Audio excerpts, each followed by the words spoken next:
Good morning. It's day 3 of the adventure across the supervolcano. And I was thinking of spending the whole day here and then sleeping another night here, but it was really cold last night, and I don't think I want to do that again. I woke up around 5 a.m. and was like, I couldn't sleep because I was so cold. And I didn't want to get up and start a fire because I would get even colder if I got out of bed, so I just stayed in bed, listened to an audiobook, Plato's Republic, and waited for the sun to come out. And now it's out. It's 8 o'clock. I had to wait 3 hours in the cold. You can see everything. I don't know, maybe you can see. Everything is frosty. Look at all this frost everywhere. My shoes are all frosty.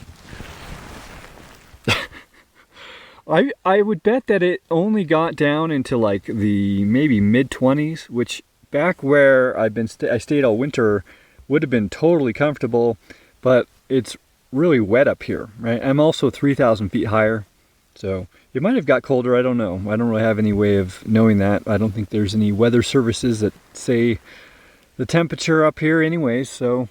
But that pond down there is frozen on top. There are some spots that are not frozen, so I would guess it didn't get too far below freezing, so that's why I say mid-20s. But anyways, it's a good lesson into why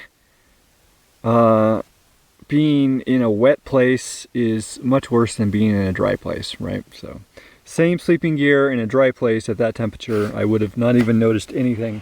And also yesterday when I slept, I maybe was 1,000 feet lower and I didn't get cold at all. So it's probably a combination of the elevation and the fact that I slept next to a pond.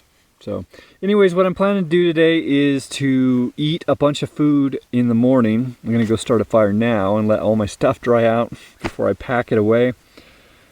And then I'm gonna hike. I'm gonna have to hike even higher up to get to the point where I can drop down in elevation to a warmer place.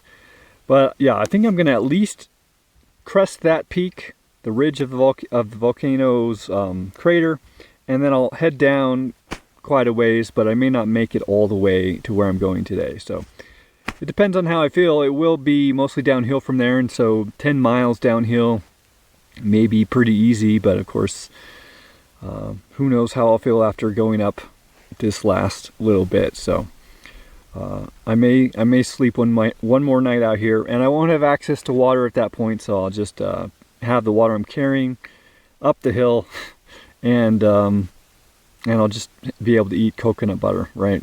Since I can't cook because there's no water. So anyways, I'm gonna get to making the fire. All right, got the fire going. So the goal is just to burn all this down so that I got a really thick pile of coals that I can cook on. So hopefully enough coals that I can actually cook 2 different sets of rice, quinoa, and lentils on. So you can see the ice is actually reasonably thick. I had to break this hole in it to be able to fill these 2 water bottles. There's a spot over there on the left that didn't ice over. I probably should have just filled over there, but I did want to see how thick it was.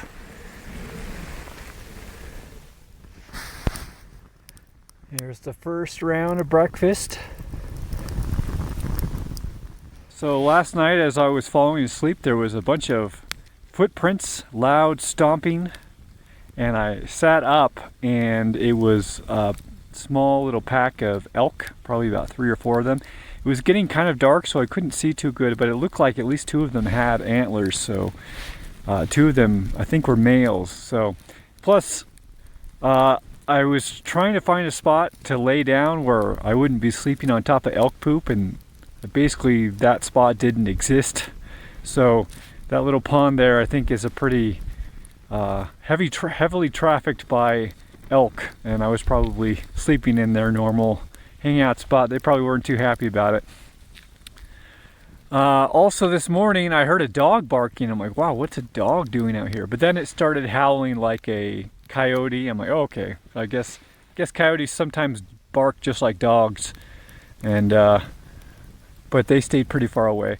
I guess that fence, probably yesterday I said that fence would help me with a bear. I don't think that would have actually kept the bear out. That was kind of a joke mostly. And I like how those fences are designed because it's not a normal barbed wire fence. Only the middle two strings of metal are barbed. The top and the bottom are not. So it allows small animals or humans to crawl underneath without getting snagged, and it allows animals like deer and elk to jump over without getting cut on their way. So I'm not sure I've ever seen that before. I think that's a pretty good idea. I wish all barbed wire fences were set up like that. So while that's cooking, I'm going to do my morning routine, which is basically getting out in the sun, or if I don't have access to sun, to a strong halogen light.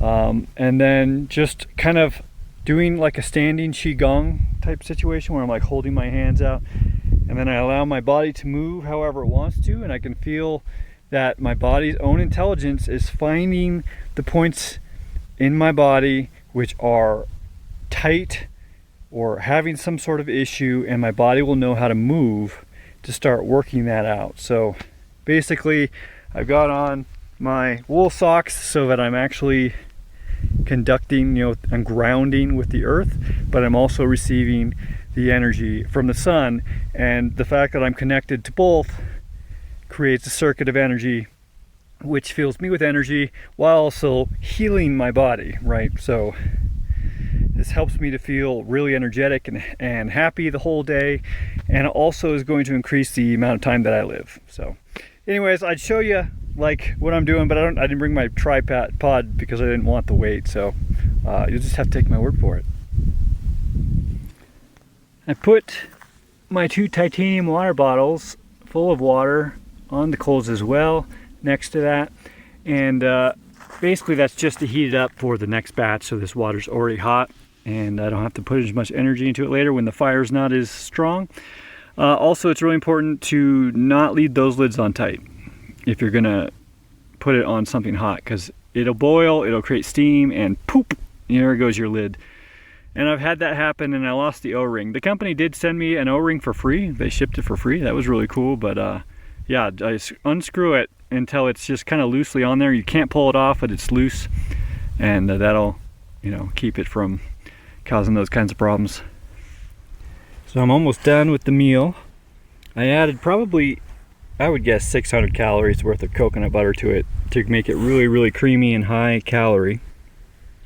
And I'm feeling like if I ate much more than this, that I probably would feel uncomfortable and be unable to hike, so I'm actually just going to keep it at 1. So I'm able to go full days off of just this, and this is a little bit more than I would actually usually do. So, and really only I need to go 2 miles to meet my goal today, which is to get to the top of the ridge, and then whatever extra I can pull out. So it's not like I'm going to be desperate for calories, and it's all downhill the rest of the way. So it's once I get past that, it'll be super easy. So anyways, I'm just going to finish eating, and then I'm going to pack up and head out.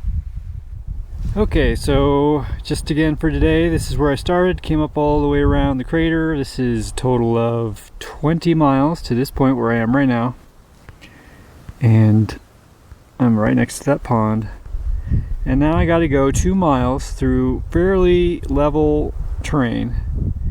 And then I get right here and it starts getting, so I'm about 9,000 feet here, and you see that it comes up to about 9,100 here, 9,200 here, and then here, between here and here, it's 300 more feet. So then I'm up on a ridge, and the pipeline trail that I'm on, it keeps going, and it keeps going up another 500 feet.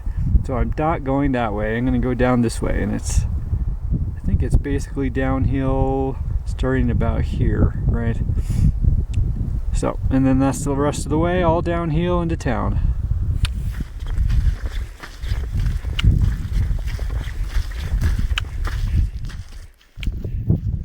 It's super muddy. About a mile of the way in, the pipeline finally shows itself for the first time. It's got this giant wheel with a chain on it, so don't get any ideas. And then this thing, that valve would open and something would come out. I assume just gas. There's another one.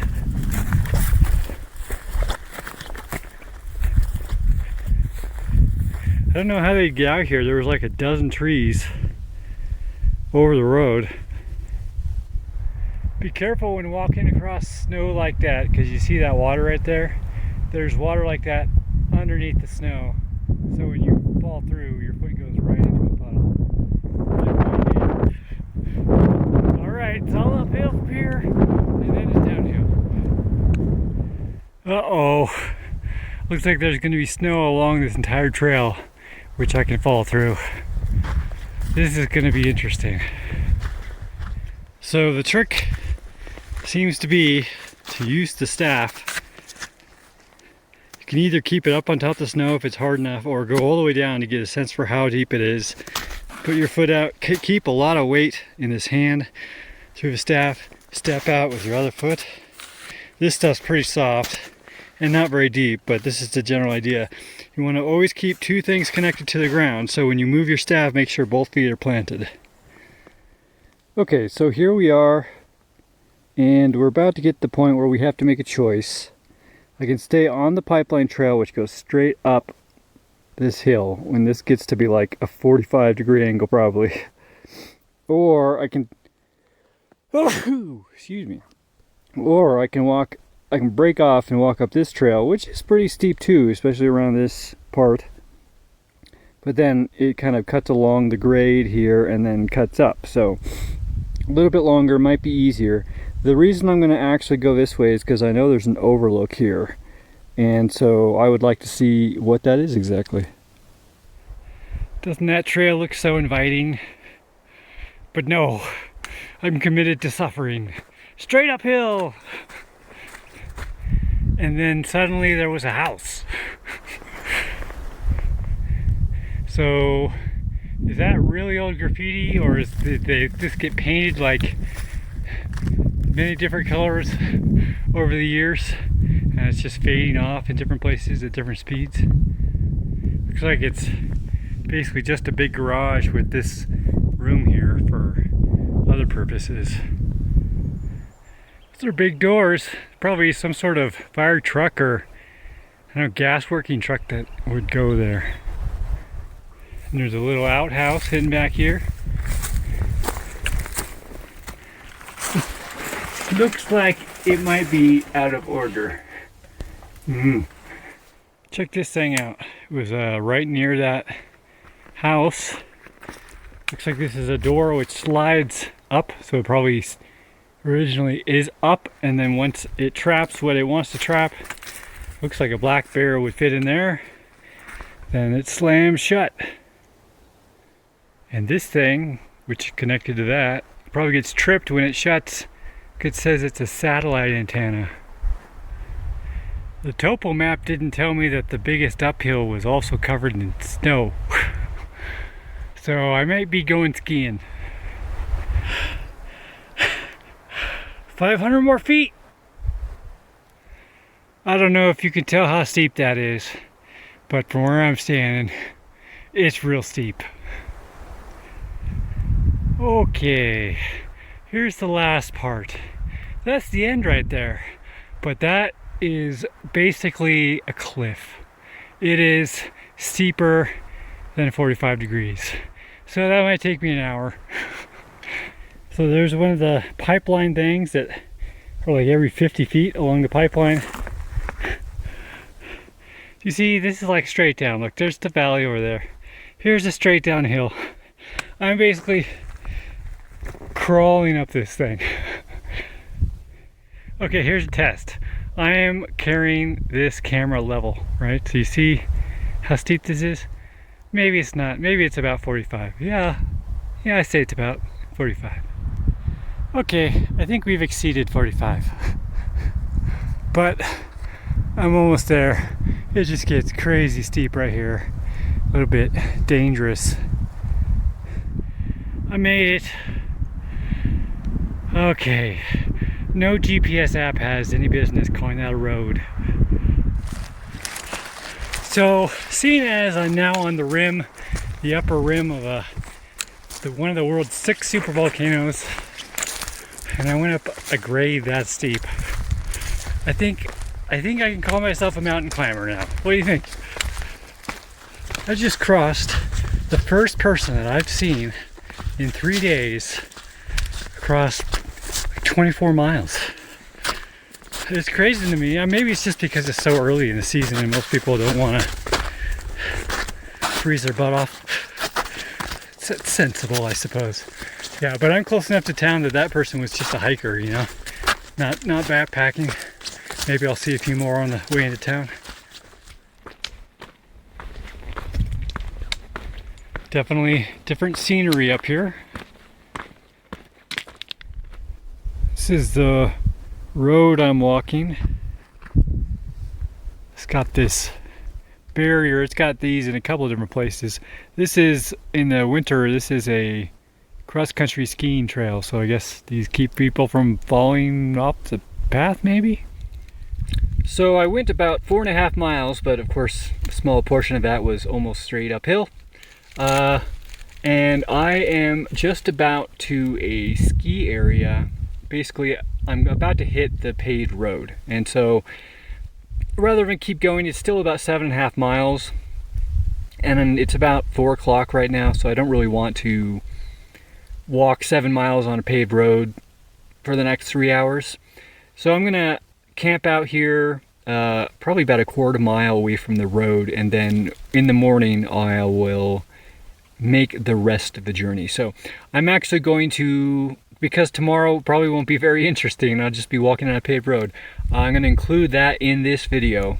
So the final video will be days 3 and 4. So anyways, I have ducked down. The trail is basically right there, and I've ducked down behind this rock here, so no one will really be able to see me. I don't think anyone's really going to come by. There was only one person I saw, and it's starting to get late, so I doubt anyone's going to come out on this trail. So I'm basically protected and surrounded by all these kind of bushes. I don't know what they are, but they've got thorns on them.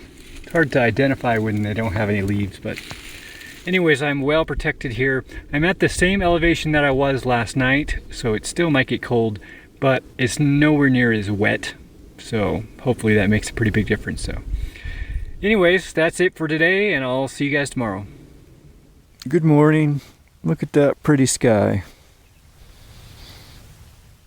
So last day of the first leg of the journey. Got 7 miles to go to my friend's house, but it's all going to be on paved roads basically. And once I get there, I'll sleep outside in his backyard for at least a night and go to the grocery store, and I might gift him my 2 to 3 weeks of food, because the next leg is probably just a 2 to 3 day journey, and I don't want to cook because I'm going to be camping in places where that may be difficult to do, and I won't have access to water for the last probably 1.5 to 2 days. So anyways, it'll be nice to carry not so heavy a load.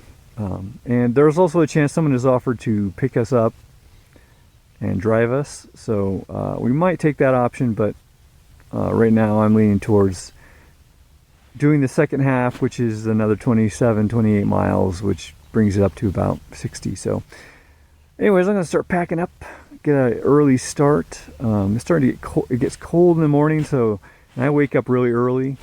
So it's just nice to get moving, you know what I mean? She's so pretty. So I'm on the road now. Up back this way is the ski lodge, and down this way is Los Alamos. So while I was packing up, there was a biker. Man, it's so cold. He was hardly wearing anything. Must be freezing. Anyways, he was walking his bike up the trail. Maybe he was biking, but I heard I was packing and making noise. And I'm only like 20 feet off the trail in these bushes. And I heard someone go, "Whoa!" And I stopped and looked around. And there was a biker standing there. And he's like, "You scared the shit out of me." And, you know, I'm up in National Forest. It's totally fine for me to do camping there, so I'm not doing anything weird. But he probably thought I was like a black bear or something, because I'm, you know, decked out in black. So anyways, I said, oh, sorry about that. And it got me thinking, you know, just the way you say something, just one sentence can tell you, like, it told the biker so much about me, you know, that I wasn't a threat. I was genuinely concerned that I had scared him, and you know, I wasn't any harm, threat. Yeah, right, I said that. So anyways, and he's just like, oh, don't worry about it, and then he went on, right? So anyways, there's a woodpecker back there. I wonder if you guys heard him. So this area is basically a big ski lodge type area. So you can see that hill there, that would be the last part of the ski hill, and it comes down. You can see down there is the bottom of the thing that makes you go up. That's up kind of the way I came, and there's this big canyon below me, and you see that big pool of water, that's the reservoir. My friend is going swimming there today. He might even be there right now, and if I could find a way down, I'd go down there, but I don't think I'm going to be able to. It's too steep. And then there's the town out that way. Look at my hat's all messed up from being in my backpack. So I was just thinking, it's pretty cool. Yesterday I had a big meal of rice, quinoa, and lentils mixed with a lot of coconut butter, basically to fill my entire titanium camp pot. And I ate that in the morning, and I didn't eat anything the rest of the day, and I haven't had anything to eat this morning, and it's already 9 o'clock, and I've been hiking all morning, and I'm not hungry at all, right? So I've got tons of energy, all coming from, well, all the food energy coming from what I ate over 24 hours ago. So definitely good signs that that's a good meal for having one meal a day. The one downside is that you do have to cook it, so I'm kind of working in my brain ways to modify the meal so that I don't have to cook it. So I'll probably have to use something like coconut flour instead of rice. And anyways, there's a couple of different ideas I have there, but anyways, that's something I'm working on. If you got ideas, I'm looking for something that you can basically melt coconut butter and add this to it. So add coconut flour to it. I'm thinking of adding creatine to it. Maybe chocolate and honey, raw honey. The problem with honey is that I can only heat it to a certain amount before it's going to start degrading, and that's only a little bit above where coconut butter melts, and so it's a very delicate cooking process, but it may be worth it. So maybe I'll try that when I get back home. Here's that canyon coming out closer to the city now. Over on the left, it's kind of where the residential mesa is. And over the right, I think a lot of this is lab. So like you have to pass a checkpoint and all that type of stuff. Can we see the bridge? There's a bridge going across. Oops, my finger confused it. There's a bridge going across there between the two mesas. So I'm walking down the canyon now. You see the drains come down both sides. And I'm basically to my friend's house now. Probably about a mile more, but nothing else is going to happen in between here and there, and I don't want to show you where he lives. So that's it for this video. Thanks for watching this adventure. I made it 32 miles across Supervolcano. Maybe I'll do more. We'll see. Okay, I'll see you guys later. Thanks for watching. If you like this video, please consider sharing it. If you'd like to help me out in a more substantial way, you can learn how to do so at cahlen.org/gift. And if you'd like to have a one-on-one conversation with me, whether publicly or privately, you can learn how to do so at cahlen.org/one-on-one. Thanks again for watching.